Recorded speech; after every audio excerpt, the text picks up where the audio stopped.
Welcome to the Catholic Forge, a conversational podcast where we gather to explore our Catholic faith and discuss how it forms our lives. All are welcome to join in this conversation and journey. Thank you for listening. Hey everyone, welcome to the show. This is Eric in Missouri. And this is Ben in Kentucky. And this is John in Illinois. Well, we've been talking about this one for a while. Hinted at it here and there. Finally, at last, we've come to the door. Could you give us a little ring on where we're going? Oh, man. Ring a hint for us. Come on, don't lord it over us. This dad humor has got to stop.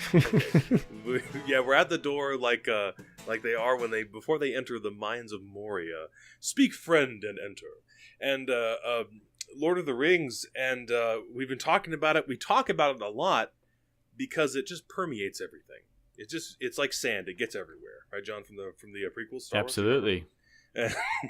So, I was talking with a friend last night about this, another Lord of the Rings fan, and she was asking me. She's like, well, "What are you going to talk about? You know, how are you going to get the whole trilogy in one episode?" And I said, we couldn't possibly talk about everything there is to talk about with Lord of the Rings. And so on this episode, first of all, sharing about what Lord of the Rings means to us, and then secondly, looking at Christ figures in the story. But first, let's just hear a little bit about why we even bother with this. What Lord of the Rings means to us. John, would you kick us off, please? Oh, that was an unfair throw. I wasn't ready for that one. Absolutely. I thought I had like another 10 minutes of Eric going on for a bit, so I was off thinking about things. It is, we'll all, of course, share what our personal love is here, but it really is such a wonderful story to talk about when we're looking at Christianity. I actually found that reading these books really helped deepen my faith because they gave so much of the truths that are in our faith are hard to touch, to see. And what Tolkien does is he takes those spiritual truths and virtues and he puts them out there in visual scenes for us to see and characters acted out.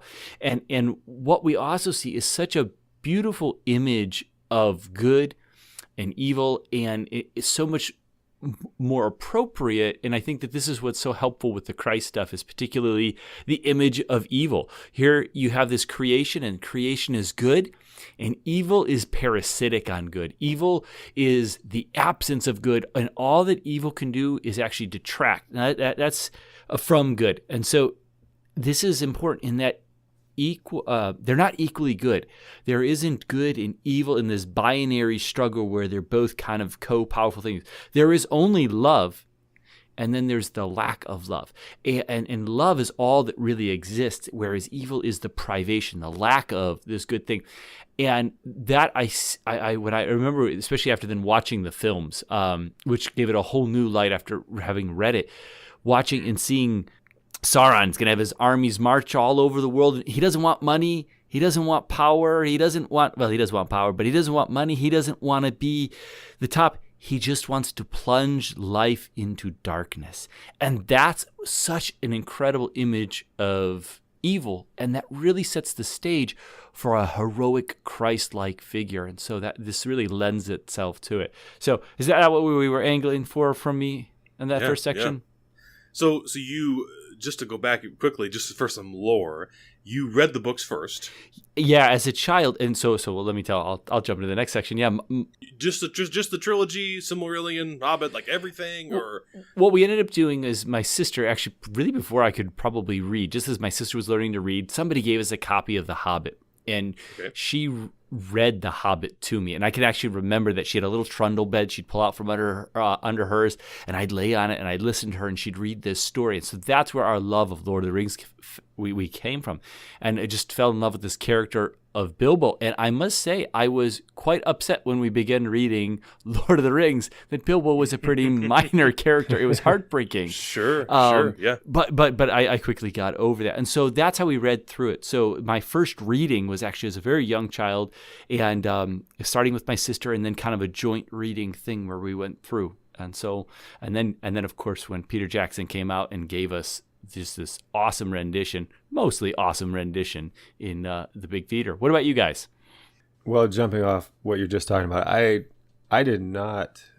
Okay, first of all, everyone listening, don't throw your phones at a wall. I will admit I don't have a lot of right to be talking too much about this.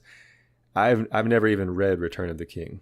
I read the first two, but then I saw the movie before I got a chance to read Return of the King, and that, not that the book doesn't, books are always better, but knowing the ending, knowing what happens, it just kind of killed my motivation at the time. And, I've always got other books I want to read.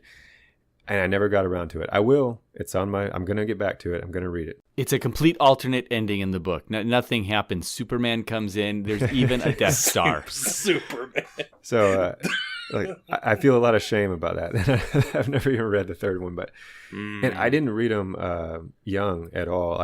It wasn't part of my, kind of felt like my dad had never read them. My mom had never read them. Wasn't in my household. But so I saw when the movies were going to start coming out, that's when I made it a point to read the books first. So I read The Fellowship first, and then saw the movie, kept that to that order. But for me though, what I love so much about it is just that feeling of, or just that essence of journey and purpose and adventure.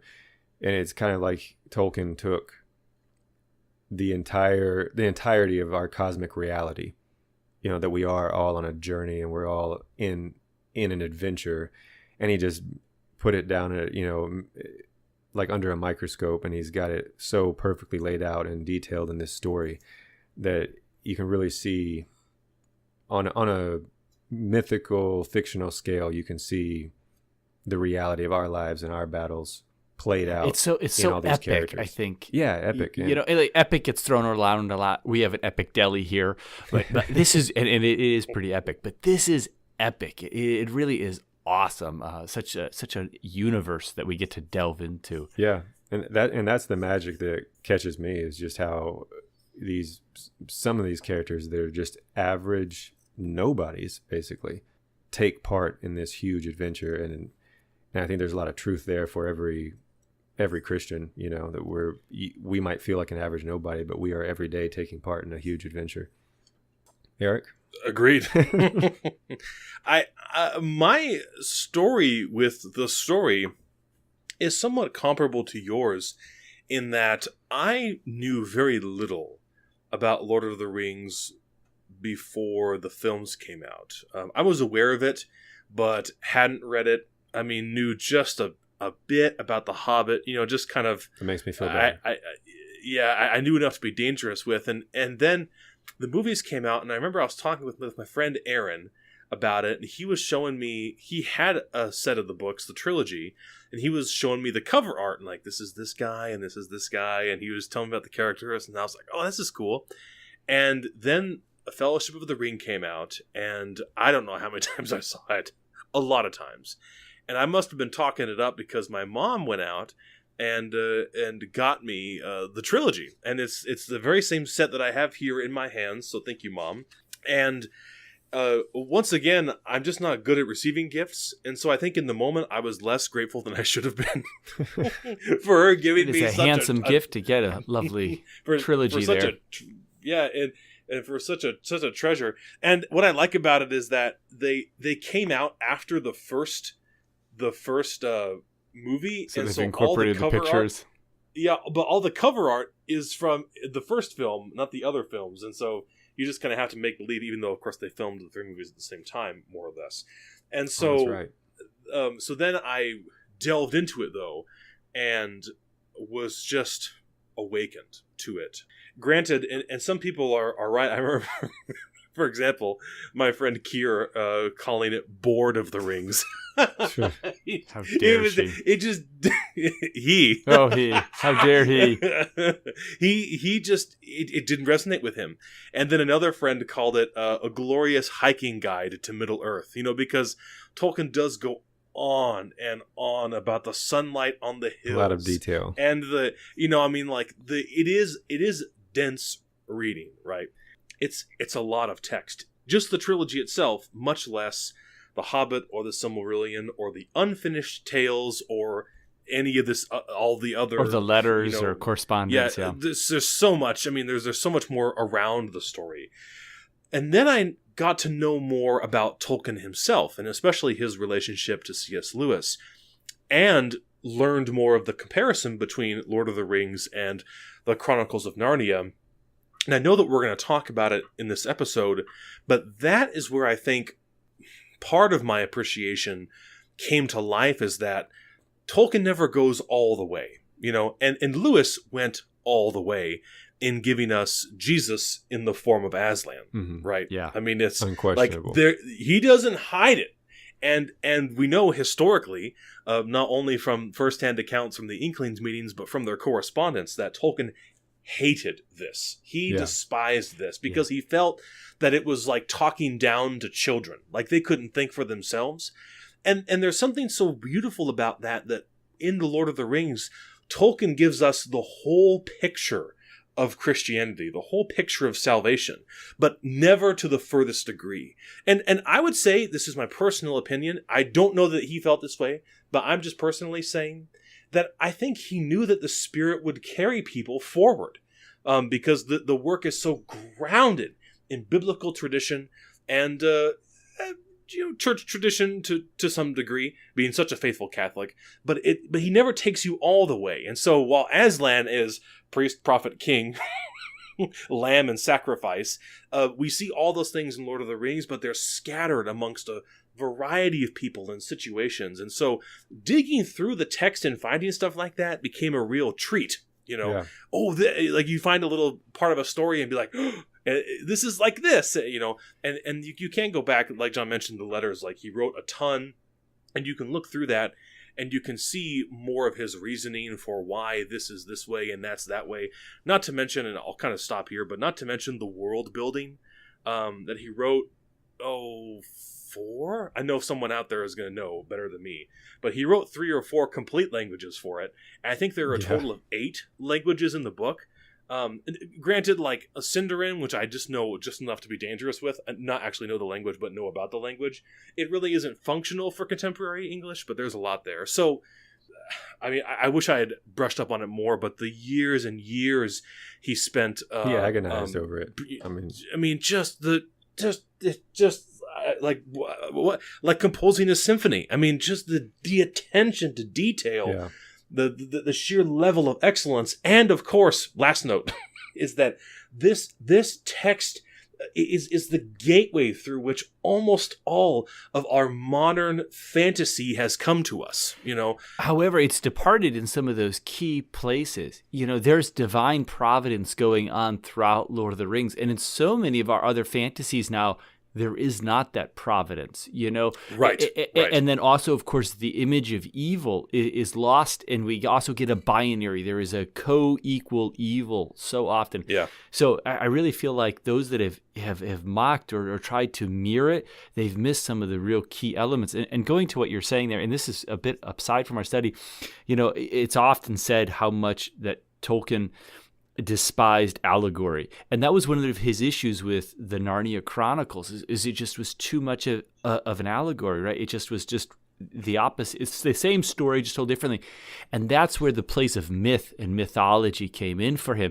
Is that he looked at the pagan mythology and instead of rejecting it, saying, "Oh, these are all a bunch of heathens," as within the Catholic tradition, he looked at it and he said, "Here's how it tells us truth. It's rudimentary. It's pre-gospel. It's giving us glimmers of truth, but in a parsed way." And so that's, of course, what he's doing. He's creating a mythology where he's giving us the truth, but in a very veiled way. And that's, as you said, what is so delightful about it is reading through and then pondering back on it and discovering. And I think that is actually how it's useful in a Christian spiritual growth, because it illuminates parts of our own faith. The epic struggle is one of those, the battle between good and evil, between angelic beings and demonic beings, between the orcs and the elves. We get to see that. And so, and that we're invited to be part of it. And Ben, you said this so eloquently that, and this is one of the notes on, of course, Frodo, is how compared to like Harry Potter, He's a nobody. He's hated. And all of a sudden one day, everybody knows his name. He has all this magical powers. He can do everything. He's just instantly almost a superhero. Yeah. That doesn't happen in Lord of the Rings. You have this unassuming character like Frodo or Samwise, and they stay unassuming the whole way through, yet they do epic things. And that's so much what is lost in so many of the other fantasy novels, where we have somebody that's nothing. We even see this in the Marvel series too, where you get bit by a spider and now you can do everything. What's awesome about his characters, in Tolkien's characters, is their attitudes might change, but their powers and those things don't change. They stay the same person, and that's so much more true to life. It's so much a greater ability for me to identify and find with my weaknesses and my strengths to be able to go forward. All right, we've gone on a tangent.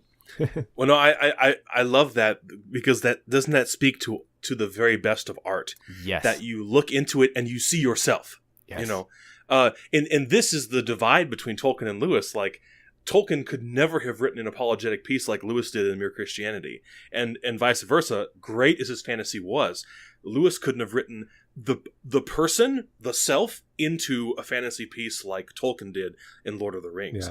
Yeah. And that's something that everyone can connect with if they can get past all of the Middle Earth geography sections. But at the front too, we should probably say, talking about Tolkien and hating allegory and that kind of thing, that any comparisons we make, that we're not necessarily saying that Tolkien said X equals Y, and he might actually be screaming from the grave like, no, that's not at all. Especially when you read his letters, he does admit to some of them. I mean, he himself called Lord of the Rings a Catholic book. There are things. So I think he would agree with most of our conclusions, and if he didn't, we'll pretend. Yeah, and I don't think that he would be against it. I think it's more like he put that clay in front of people. No, sure. And like you said, I think Eric was you, like the spirit then he knew would lead to, mold out of that clay the meaning that he had in mind. That's my opinion, but even if you take the spirit out of it, you're right, Ben, that he put it out in front of you, like you put clay in front of a kid and been like, work with it, play in your mind, in your imagination, play with this, Yeah, absolutely. So talking about Christ figures, just for the sake of time, let's stay within the movies, okay? There's so much in the text, but for now, let's just kind of work with what's given to us in the movies. I suspect that people who are listening to this are going to be more familiar with that anyway. And so since we're working within the movies, we have a bunch of minor Christ figures, and this is no disrespect to them, but I just want to get them out of the way so we don't have to keep referencing back or cover them at length. And I would say, personally, that the likes of Legolas, Gimli, Merry, Pippin, from within the Fellowship, within the Nine, I think we can kind of bundle them together and say they're minor Christ figures. They all have virtue, and they're all courageous, and they do wonderful things in the book. And yeah, you could go down the line of their characters and their character development and find moments of heroic, Christ-like virtue, but really, I see them more as the apostles. They're the church. The Fellowship is the rudimentary church. This gathering of a universal people from all different lands, all the different beings of Middle Earth are gathered together for one common goal. It's the rudimentary church, and so they're more like the apostles or disciples, helping along the way. That's kind of the feeling I got. Yeah, so there they are. Thanks, guys. Take 5. So when we come to major Christ figures in the Fellowship, Ben or John, sorry. Before we get to that, yes. one worthy note, especially that we get to see from very clearly in the movies too, but also even more so in the books, is the lembas spread. That it's not a character, but it's an imagery that I don't think can be glossed over as a Christ image. That we have the Eucharist here, where and if you're not familiar, the elves give the Fellowship this lembas spread, which the way bread, and it imparts to them not only spiritual or bodily nourishment to help them go just a little bit, carries them a long way, but it also imparts to them spiritual nourishment. We see them having to eat it, and it gives them the will, the fortitude to keep going forward. And then, of course, you get to see like the image when Gollum receives it, who's a character that has been totally corrupted by the ring, and he eats it, and it's choking, it's killing him. And that's the wrath of God. The beauty of God to those who are wicked is very unappealing. And so we get to see that. So that's a kind of a minor imagery, but that we see. It doesn't follow exactly his character, but I really think it's a lovely little thing. Any thoughts there, gentlemen? That's really awesome. And when I first saw these, going back to my personal timeline, I wasn't Catholic yet. So, of course, I never would have picked up on anything like that. Like the Eucharistic significance of the bread. But now looking back, and especially when you lay it out like that, it's very clear. And just the whole strength for the journey, or just like the Eucharist is in our lives, strength for the journey. It's a really awesome point. Like you said, maybe not a character, but almost the full weight of a character in itself. Yeah, and there again, that's what I was mentioning about Tolkien not going all the way. The Lembas bread does not save anyone. You could argue that maybe it keeps Frodo and Sam alive when they're in Mordor, when they're in the third act of their journey to Mount Doom. Maybe. Although the books indicate that it's soiled in their mouths, I think, and so who knows. But it doesn't save anyone, but it still provides remarkable sustenance over a long period of time. So that's Tolkien taking you almost all the way, to a full Eucharist. But he doesn't give it to you it's not instituted. There's no big fancy meal. He leaves it in that sort of the fog of the imagination for you to figure out yourself. There is a chalice though before they leave. When they're there with the elves, before they leave, they all partake of one cup. They all drink of one cup before they leave. So there is the chalice there too. Yeah. So, without going into it, we can safely say there's a lot of liturgy in this book of a kind. So who do we want to hit first, with Gandalf, Frodo, or Aragorn? I would say, one. I think we have 5 major figures to You're look wrong. at, and 3. And you could put Frodo and Sam together. They belong together. Boromir, obviously, is in there. So Gandalf, Frodo, and Sam, Aragorn, and Boromir. So how do you see Boromir? I'm not quite following you on Boromir. That's what I wanted to ask, because I don't know if it's my rusty memory, but from memory, I'm going to have you flesh that out of how Boromir fits. He gives his life to protect the hobbits, right? In the book, we remember so clearly from the films when Gandalf was fighting the Balrog in the Bridge of Khazad-dûm. He does stay behind to protect them as they make their escape, but actually he's safe, it seems, for a moment before the whip comes up and grabs his foot and pulls him down. And so he willingly stayed behind to protect, but he won. It looked like he was going to be okay for a moment. But Boromir intentionally, runs into this host of orcs, an Uruk-hai, that he has no real chance of defeating, so that the hobbits can get away. And so I would see that as obviously clearly being sacrificial. Yeah, and I don't know that any of the other characters commit that far to a sacrificial act. I could say that, but I think Frodo definitely outweighs him in sacrificial acts. But I would still put Boromir as a minor Christ figure. He does that one act, but so much of the rest of his character is not seem in line. He's always kind of self-seeking there, corruption. He'd be more like I would see him more as one of the prophetic, the kings from the Old Testament. Does a lot of bad stuff, but every now and then gets it right.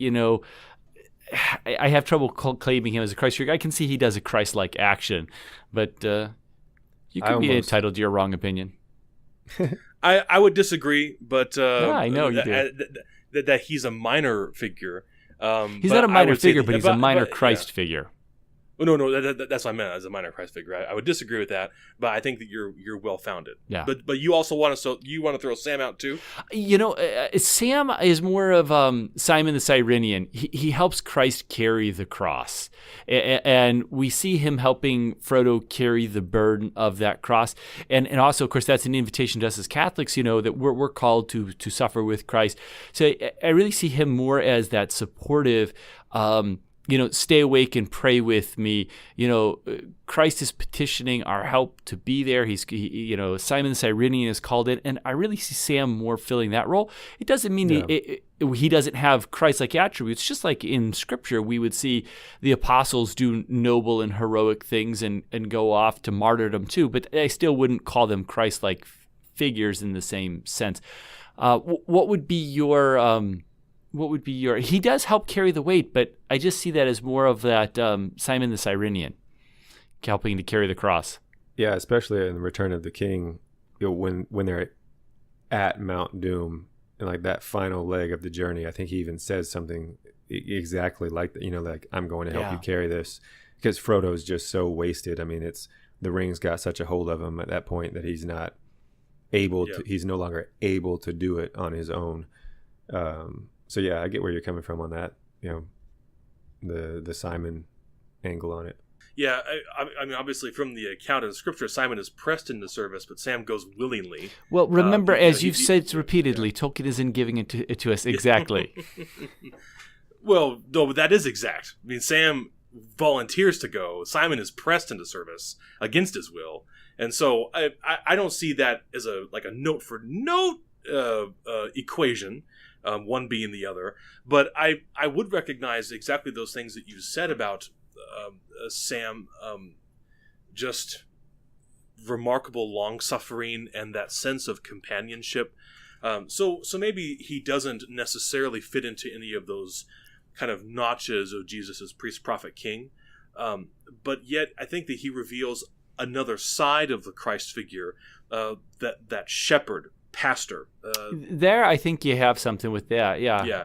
Is the caregiver, the giver of good medicine, the keeper at the end, kind of I could give that. And he also protects Frodo in some respect from his temptation. I think that's where Frodo kind of breaks down a little bit too, because Jesus doesn't give in to temptation, but Frodo does, and so but Sam protects him from it. Like they almost share. They're almost one flesh, in that sense of they almost share one mind. Frodo and Sam do, in that Sam knows when Frodo's weak and that kind of stuff. And yeah, Ben, like that very moving scene with Return of the King. I may not be able to carry it, but I'll carry you, or whatever. Whatever he said. Right. I wouldn't call him a minor Christ figure because I wouldn't either. So important in that whole scope, but. He or Boromir are still not at the level of those three that we have left on the table, along with some others that we can talk about briefly. So let's get into. Let's just go with Frodo since we're here. Obviously, bearing the full weight of evil, and there's in the ring itself, the Ring of Power, Sauron's ring, and it would take a lot of fuss to go into why the ring is so important, and I don't know that there. I mean, it basically is the source of evil. It's the forbidden. It's the presence of the devil in a sense. Yeah, it's not the source of evil. It's all of Sauron's rage funneled into an object. All of his fury, like you said, John. It's not that Sauron was looking to even rule the world. He just wanted to hurt as many people and the earth as much as possible. And so all of that rage, and this of course coming from his fallen nature, just like the devil. And so all of that he's managed somehow through the master smithing of Celebrimbor and all this higher lore stuff. He's managed to put all of that into an object that makes him infinitely powerful. And so I don't know what we don't have to draw a connective line to Scripture, but it's a big deal that Frodo carries this thing. Yeah. All that way, however many miles it was from the Shire all the way to Mount Doom itself. It's a big deal. Yeah. I mean, if we had to do a Scripture analogy, it would be it's almost like original sin. It's the fallenness. It's that rejection. And what is so odd about it is that just like evil, it's destructive. It empties you. It sucks the life out of you, yet it is alluring. It is beautiful. It's enticing. And that's a wonderful image. You want it, and then it possesses you. And of course, the ring wraiths are the same. They've become possessed by that lure. And so Frodo does carry that. And it's such a beautiful thing. And so Eric has mentioned several times, as Christ, we see the three images, priest, prophet, and king. And so Frodo really is the one that we see fulfilling that priest image, because he is the one that is part of the sacrifice, the willing victim that goes before and lays himself out continuously and empties himself out continuously for the salvation of the world. And like Christ, he comes from unassuming background. Christ's born in a manger from a carpenter. Frodo's a little hobbit from the Shire, just this unimportant kind of person, yet, and he's not your typical hero, but ends up becoming a great hero. And his brokenness becomes an opportunity for heroic virtue. So, Jesus isn't flying around shooting lightning bolts out of his eyes. He's not the strongest man on the earth, has the biggest sword, as the kind of the zealous zealot Messiah would have looked. He's this very humble and broken, eventually, a man who accomplishes our salvation. And so the same thing with Christ there. And he leads by example too. And what is one of and Tolkien mentioned this, and this kind of comes back to how Frodo, he didn't see Frodo as a failure, because Frodo does fail there, it would seem, in the end, where all of a sudden he decides, I want the ring for myself. And it's only because Gollum comes and bites his finger off that he doesn't end up possessing it. But he didn't see Frodo as a failure, because where it really counted was Frodo showed mercy to Gollum. And Frodo always did what was right, even when it wasn't profitable. And that's a great moral trait of Christ. We do what's right as Christians all the time, not because it's profitable, but because it's right. And even when it seems folly to do what is right, you do what is right. I mean, think how you have this being, Gollum, that wants to kill you and take the ring, and yet you have mercy for it. You can't kill it. He has that sympathy and mercy for it. Yeah, and you guys shoot me down if I'm wrong on this, because this is just maybe I've been misinterpreting this all these years. I always kind of took his mercy on Gollum as coming from a bad place, because almost like the ring connected him and Gollum, and his sympathy was because that love of the ring was taking over Frodo, so he kind of understood where Gollum was coming from. Yeah, and that's why not Sam, a bad thing, though. That's absolutely okay. That's empathy, though, and then we hear that same message in Scripture, that we have a high priest that has been tempted like us in all things, but did not sin. So the fact that Frodo's able to, I think you're right. I wouldn't say it's a bad place. It comes from empathy, that it had that kind of incarnational relationship like Christ has with us, that he is incarnate in our humanity so he can understand our brokenness. Now, Christ is not affected by sin, and Christ is not sinned, does not have sin, but he's been fully man. So Scripture tells us we have that high priest that can understand us. And so there's an empathy there. And I don't see that as a weakness, but it is, it makes him even more like Christ. And then, of course, we get to see this journey up Mount Doom. I mean, that's the way of the cross, up to Golgotha, carrying the cross there, of course. And then we've already brought up the Samwise connection there. He needs help. He's so broken by the weight of this sin, that he needs help. So once again, we see that.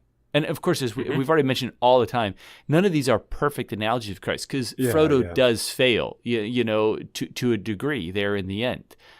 Yeah, and I think that's true, that none of them by themselves will match up perfectly, because for no other reason, Christ being sinless and every one of these characters having their own faults, And as we're talking about the destruction of the ring, it always bothered me. I always was kind of angry that Aragorn didn't get to destroy the ring. That's the proper person who I always felt should have destroyed the ring to complete the imagery. If we have, it was Isildur that maintain the ring. It should be his heir eventually that destroys it, like with Christ and Adam. And then it always bothered me too that Frodo ends up having to have his finger bit off by Gollum for the destruction of the ring. But this is really actually part of this idea that we've been talking about evil. This isn't a binary case where you have good and evil that are co-equals fighting each other. You're not going to have the will of Frodo against the will of Sauron battling it out, and the stronger will of Frodo is going to overcome it. What you have is a more realistic reality, because how many of us, when we are faced with the devil and temptation, our good will is able to conquer the will of the devil? It just isn't going to happen. We're Right. much less inferior beings in many ways, being an angelic being, the devil. Instead, the way in which evil undoes itself. So the corruption of Gollum that took place for so many centuries, that wickedness that it had fostered in him ends up becoming the downfall of evil in itself. It ends up collapsing in on itself. And the way that we defeat evil is by the renunciation, not by overcoming it with our will or in a direct out fight between, getting swords out and having Sauron and Frodo fight it out. It's through this almost pathetic defeat where evil has fallen in on itself, because it isn't a thing. It's a lack of the right thing. It is the goodwill. And actually, this is what Tolkien said. It was the goodwill and the mercy that Frodo shows to Gollum ultimately that causes him to be victorious. And that's the reason he goes off with the elves. Yeah, that's true. And I would think also that, I don't know this definitively, but I think that if Aragorn had ever touched the ring, he would have kept it. Because if Isildur, his great granddad, whose blood was so much more pure with the virtue of the Númenóreans, fell, then Aragorn would have been subject to the same temptation. But what I think is so wonderful about Frodo is that his nature, like we talked about, is fun and loving, and he just likes to read and eat and smoke and sleep. Like he's more positioned, his very nature is more positioned to bear a weight like this. Consider even Gandalf, remarkably powerful, would not dare touch it. And he shouts in front of, "Don't tempt me with it," and so then I agree though, John. I can see how you see that visual complete circle coming around, where Aragorn, in some mighty moment of triumph, throws it into the fire. It would be very biblical, but of course he never quite gets us there. And that's what I wanted. I wanted to see Aragorn destroy the ring, because then it completes the circle, just like Christ, a human and God, defeats evil. But he never quite gets us there all the way, as we've said. And so if we're talking about Frodo as priest, Father Frodo, then of course Aragorn is the king. Yeah. He embodies the kingship. And I mentioned in the pre-show that I was just listening to a wonderful kind of panel between Bishop Barron and William Lane Craig, who's a Christian apologist, and they were talking about things that Christians should really have a sense of if they're going to present a case for Christ, a gospel story. And William Lane Craig worthily said that Christians should know and study the New Testament. And Bishop Barron retorted and kind of added to it and said, and just as much they should know the story of Israel and how Jesus fulfills it in his kingship and his lordship. And there's so much, we're not going to go into the story of the Númenóreans or anything like that, but that is at play here, that Aragorn represents a remarkable fulfillment of a broken bloodline in the history of Middle Earth, and especially in the history of Middle Earth's most righteous kingdom, relatively speaking, Gondor. This bloodline that has been left without any presentation or any representation. It has all been spent. Yeah, exactly.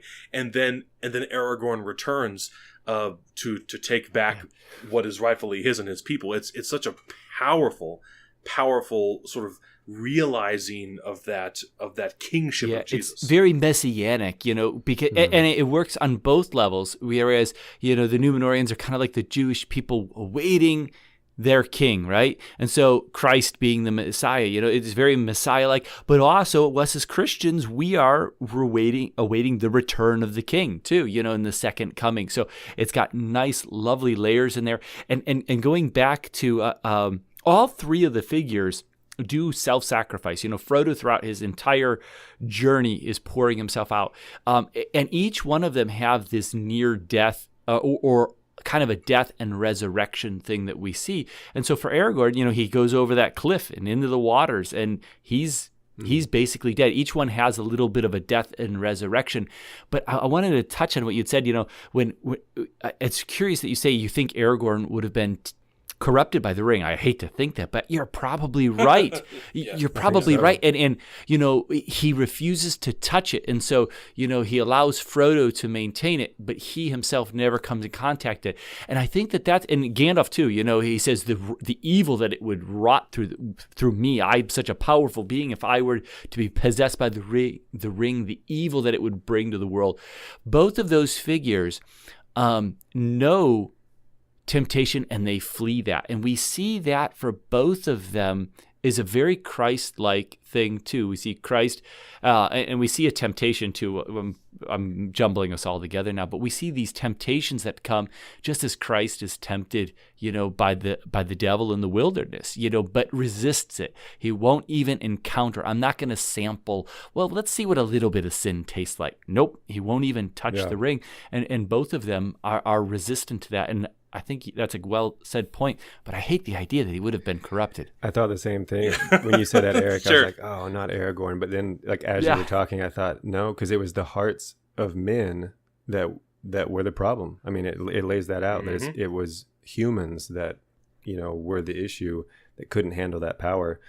And I mean, like you said, Isildur at the beginning, if he couldn't resist it, and I actually thought of a kind of an out-of-place analogy as you were saying that. It's kind of like if you took the analogy of like pornography. What man could you show pornography confidently without being worried it could set up an addiction or set up shop in his mind? But if you had this other, like you said, Eric, about Frodo, he's kind of a other being altogether. His nature is different. If you had some other intelligent being that you could trust with, okay, we need this pornography destroyed, take it and destroy it. They wouldn't be tempted by it. It would be like, sure. Like, okay. I never thought this would be the direction of our discussion. Yeah. Like I said, it was an out-of-place analogy that popped into my mind, but based around that phrase, like the hearts of men being the problem. And so, I agree with both of you. I think, as much as I hate to say it, Aragorn very well may have given in too if he had ever possessed the ring. And we see that in the Old Testament too. How many wonderful figures do we have? David, who I just adore, and Moses, and they all have failed, Oh yeah. So it does take that.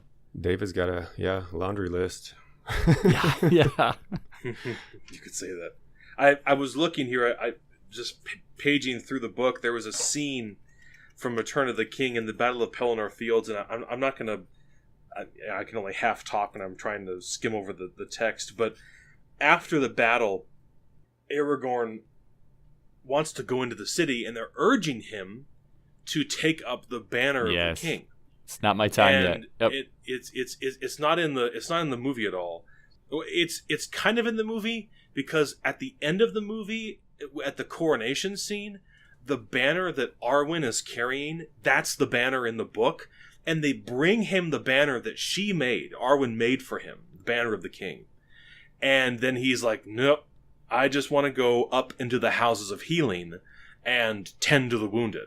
And what a remarkable, obviously, Jesus' triumphant entry into Jerusalem is a big to-do. I mean, it's like ticker tape, parade, but Jesus does not come in on a horse. He doesn't come in on an animal of war or a symbol of warfare. He comes in on this lowly little and he comes and I so without flipping through the page to find that passage and read it to you, I always think about that and how another little way that Aragorn embodies that proper kingship. That he he's a king of service, not a king of dominion. And just a bunch of other ways too. Certainly the sword, that Aragorn carries this reforging of a bloodline, a physical symbol of a broken bloodline. Isildur's sword, which has been reforged by the elves, which is always so powerful, and it's just really cool. It's just cool that the swords have such cool names in Lord of the Rings anyway. But it's their Anduril, Flame of the West, very powerful. I mean, there's just so much about him, top to bottom, that really speaks toward that kingship, but not unlike other things. And the line of David, Christ is the fulfillment of that broken line from David, that promise from God that he gives to Abraham, starting out there, of that worldwide blessing, and then of course to David, the everlasting kingdom. And so that we call that recapitulation. What is it to be decapitated? To have your head taken off. Right. Recapitulation is to have your head put back on. We as Christians, we have the old head, Adam, taken off. And when we're baptized, we have a new head, Christ, is the new head of our family. And so we get to see a very similar thing here with especially the sword imagery, that reforging of that line, the restoration of what it was meant to be. Aragorn is my favorite. My personal favorite Christ figure in the whole story. Okay. Want to open up that category? You guys do you have a personal favorite out of this list? He has a lovely beard in the book too, which they shaved in the movie. So I think Vigo just couldn't grow one that good, maybe. Oh, my favorite Christ figure. Oh my gosh, Ben. You don't have to answer. Aragorn. It's easy. It's like a gut feeling thing. I couldn't write you a paper on it, but it's just a gut feeling thing. He's my favorite. I can't. That's all right. No, I'm gonna get too far down the mental path and not be able to choose. So no problem. While Eric ponders that, why don't we move on to Gandalf? Yes. Gandalf then, so Aragorn's the king, and so Gandalf is the prophet. That we see this threefold parts of Christ there.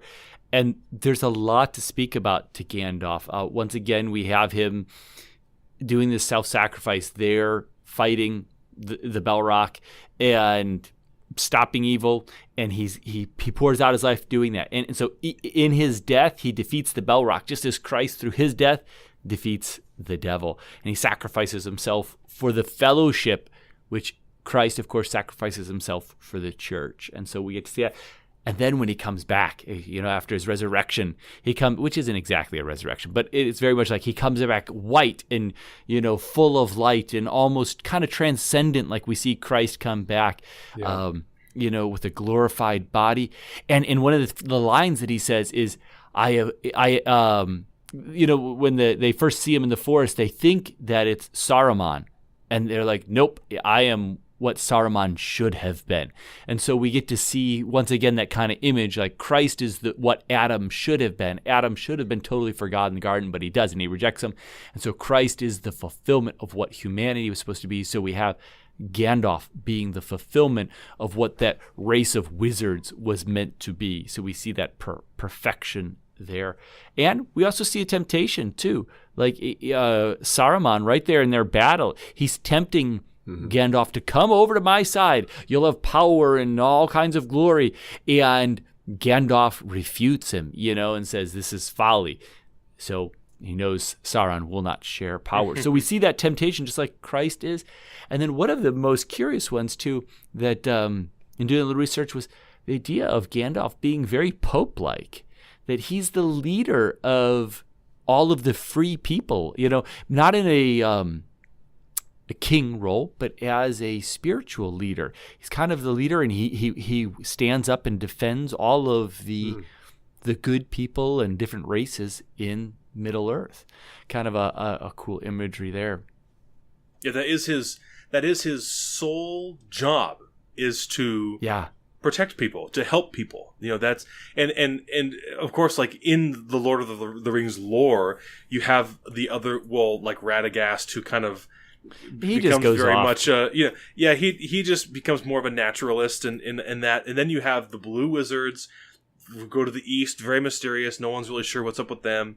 But really, it's just the three of them: Saruman, Radagast, and Gandalf that we deal with, as far as wizards go. And so Saruman was pretty good for a while, and then either when he found the Seeing Stone, the Palantir, who knows, we're not really sure. Then he was slowly kind of contorted or perverted to this selfish gain. He came into Sauron's company, and then of course Sauron, I mean, it must not have been a hard sell. Yeah, Sauron was like, well, gosh, I mean, like, seems like you are you're self-motivated. Do you want more? I can give you more. And thus the two towers, not just Barad-dûr, but Barad-dûr and Isengard together. And Saruman, in his folly, believing that he could rule with Sauron, as like a co-king, a co-emperor, and that's it. He was just totally fooled. It cannot be. And yes, I mean, Gandalf obviously being white and he's very pure, but also that he is with the people. You see him drinking and smoking and dancing and laughing and the fireworks, and he's all about the joy of the people. And of course, Saruman chides him for smoking too much weed or pipe weed, and because Saruman, of course, again, he almost strict, you might say, in a sense of, well, we wizards, we're blah blah blah, and Gandalf is like, come on, like have a good time for once in your life, please, he's trying to show that even at that level of divinity that he's at, that he can connect intimately with people. And of course, the long-standing friendship that he and Bilbo have, in another really curious way, how Jesus is like the Force in the Bible, like he's in all the cracks. Like he's the glue that connects everything. In the Lord of the Rings story, Gandalf is sort of the glue. Like he's always running around and making sure these pieces get put together, and he's got his little army of moths that go and do, and he's got the eagles in his back pocket. It's very curious how he's sort of all over the story, and imminently present as well. He's just a very unique, curious a person, and I really wonder how much of again, this is just Eric speculating, but I wonder how much of Jesus Tolkien sort of personified in Gandalf, like as if to say, did Tolkien think that this is what Jesus would be like, if you were around him, where he, kind of standoffish because he's the son of God and he's entitled to that, but also really beautifully intimate and fun, and you can connect with him and talk with him and share, but you also have the sense of his power and his imminent domain. I don't know. There's a lot to say about Gandalf. Yeah, and he could be stern when he needed to. Oh, yes, indeed. Even, with his friends, like when he needed to set people in line. Yeah, he's a tremendous warrior, and I love that what Tolkien does with him and the other wizards is so contrary to what we see almost across the board in fantasy, where obviously in Harry Potter, like, where you have so many wizards, and what's the mark of a wizard? Their ability to use magic. But Gandalf, like, I mean, I don't know without looking, but I'm just gonna guess that he doesn't do a spell, in quotation marks, more than a dozen times, in the whole trilogy. Yeah. That's not what he's about. Can he do it? Yes. But he's not about the show and the flash and the whiz and the bang. Like his strength is somewhere else. It's deeper. It's at a more virtuous level than just strength of arms, even in a magical sense.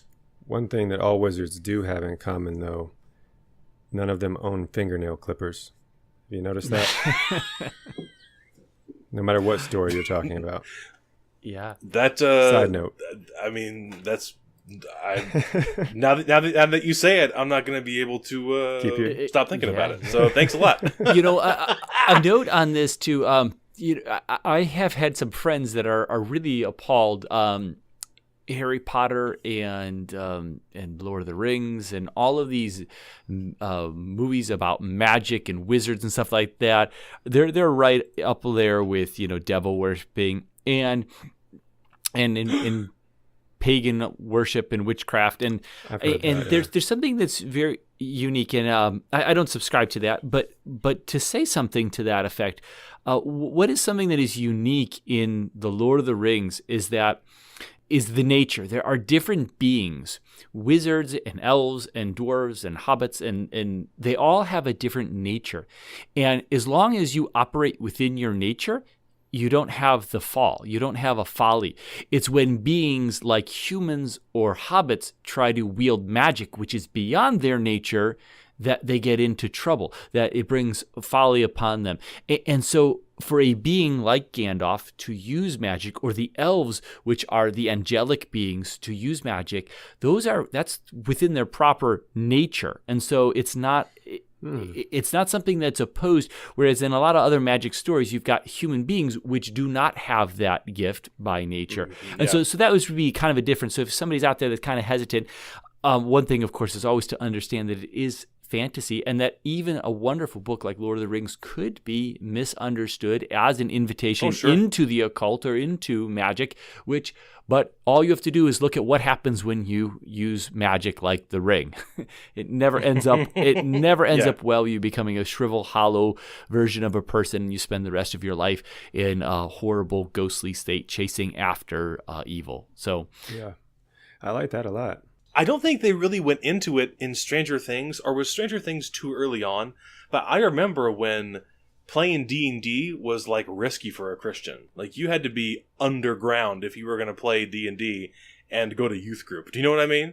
Because sound like personal experience. It was no, it is not personal experience, but I remember though that it was seen as some sort of like seance. Yes. It's possible that people just didn't understand what it was. And is it role playing? Yes. Do you put yourself in another universe? Yes. But is it a game? Yes. Like there's no Ouija boards, none of that hocus pocus, whatever. But I remember D&D itself, but I see where you're at, John, where I can imagine that some people will look down on Lord of the Rings. Well, certainly because where did D&D come from? Not just from Lord of the Rings, but because of Lord of the Rings, we have that lore to work with, so much of it. And so I think that's curious. I can't remember, was that after, though, the 80s when that scrutiny came out? I do remember that. I'm not sure. I never was into Dungeons and Dragons as a kid, but I can remember that taboo about it as it being something. And I think Dungeons and Dragons was really a little before my conscious memory, but I do have a memory of it being kind of taboo. It is. Well, it's a delightful game. We should play it on the show sometime. Okay, so we are approaching the dreaded hour mark, which we have not hit in a while. So before we turn into pumpkins, I mean, can I bring up at least Arwen? She, unlike any other character, she's not in the Fellowship. Granted, Fellowship of the Ring, but she forsakes her divinity to literally marry herself to mortality, precisely as Jesus does. And of course, she's got that fancy pants healing spell, apparently. Yeah. She does the sacrament of anointing of the sick there with Frodo. She says, "May all the grace that I have, go to you." Pass to you, yeah.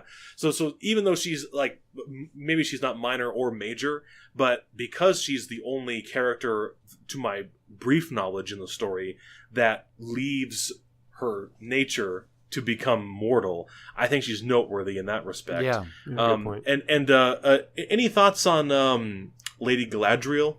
I said this to you earlier. Lady Galadriel really is more of a Marian figure. I see.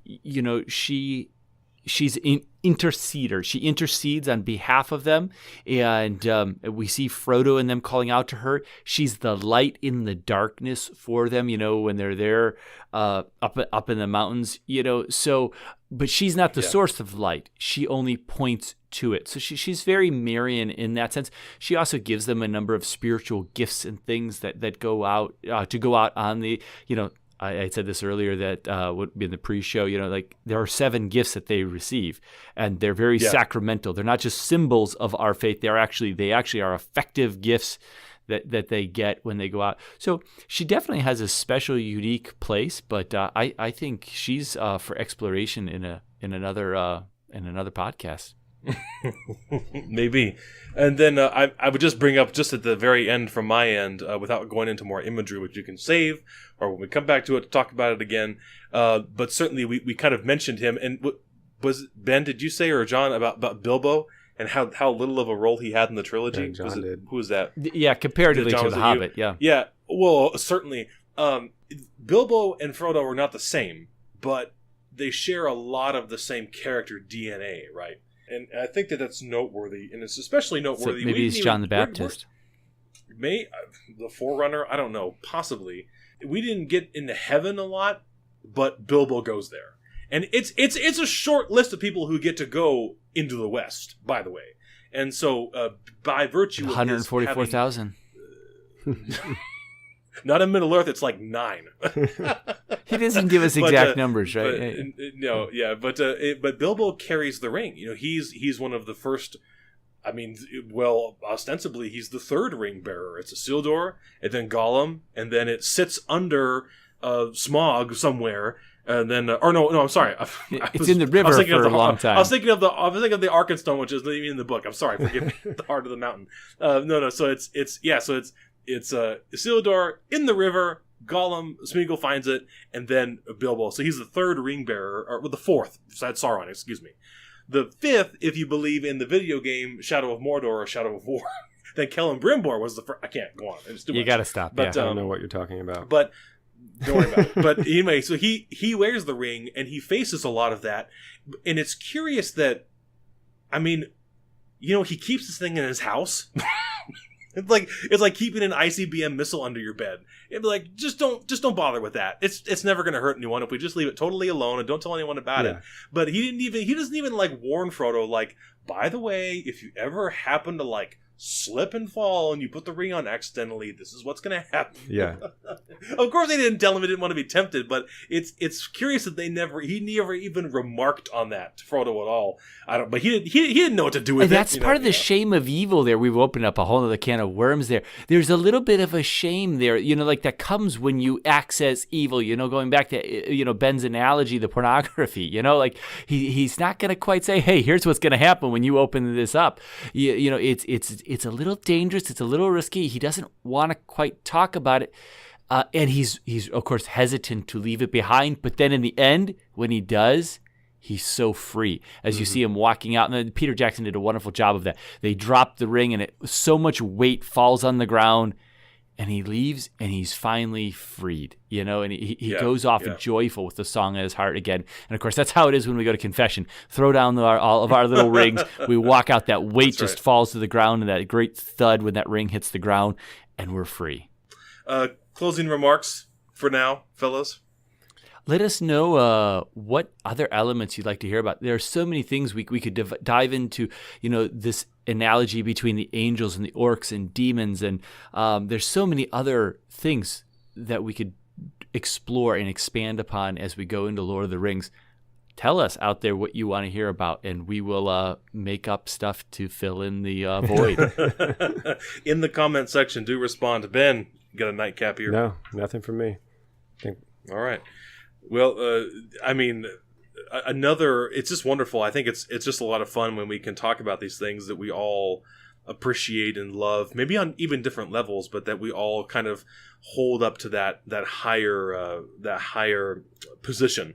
If we ever had a Catholic Forge book club, we'd have to at least have The Hobbit in there, if not the whole thing. But it is, if you've not read the books, just do yourself a favor and make it a goal in the next year to read the trilogy. What did Christopher Lee said he read it once a year? The guy who played Saruman, something like that. Maybe you don't go that far, but do give it a read. It will just, there's so much. Oh my gosh. Anyway, this has been the Catholic Forge. Thank you for listening. We'd like to close, as always, with a prayer and a blessing. May God the Father, God the Son, and God the Holy Spirit bless you, guard you, and lead you to eternal life. In the name of the Father, the Son, and the Holy Spirit. Amen. Amen. Thank you for listening to the Catholic Forge. We hope you've enjoyed this episode and will leave us a positive rating and review on iTunes. And why don't you get over to SoundCloud, follow and subscribe there, and also YouTube. We are creeping up on that 100 subscribers, fellas. Slowly, but we're getting there. How about 5 stars? Let's just give it up for J.R.R. Tolkien. Okay, give that 5 stars on iTunes for my man Tolkien. Did you enjoy the episode? Share it with the biggest Tolkien/Lord of the Rings nerd in your life. Okay, go find them and just tie them down, make them listen. They'll love it, and they'll hate you for it. You can continue the conversation with us on Facebook and Twitter, and to get a hold of us, you can reach us at thecatholicforge@gmail.com. For more information regarding the podcast, visit our website at www.thecatholicforge.com. We especially thank our elvish and hobbit-esque wives. I don't know who's who, but that's what's here in the script. We thank It's them. elvish and one hobbit-esque wives. I'm only accusing one of our wives of being hobbit-esque, but I won't being say which one. hobbit-esque. Oh my gosh. Well, no, hairy feet can be hereditary, John. I'm sorry. We think That's what we Cecilia thank said. them. Oh my gosh. We thank them very much for their support, and we thank you for listening.